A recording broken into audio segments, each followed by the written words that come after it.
The late Priyantha served as the manager at the Rajco factory in Sialkot for 11 years. His remains were brought to his residence this morning.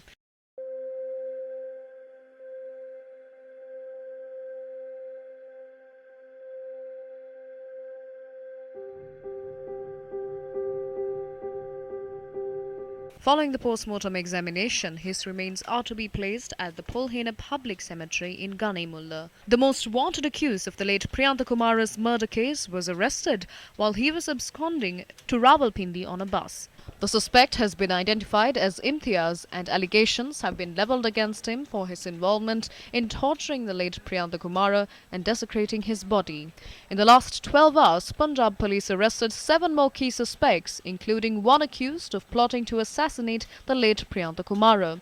Quoting unidentified police sources, GeoTV said some factory workers disliked the deceased manager, a textile engineer, for being strict in enforcing discipline.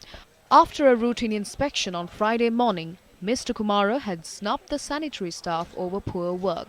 The channel further reported that as the factory was about to undergo a whitewash, the manager started removing posters from walls.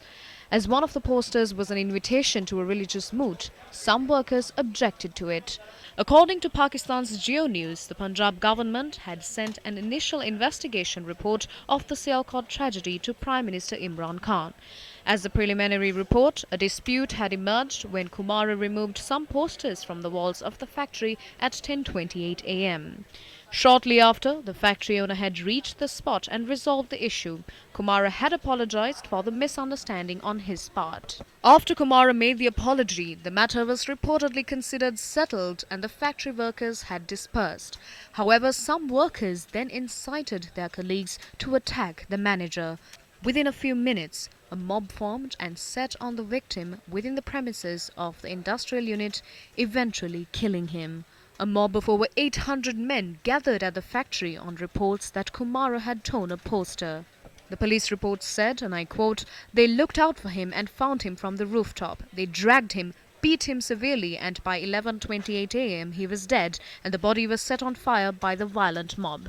End quote. The report had said a total of 13 security guards were present in the factory as the brutal attack was occurring.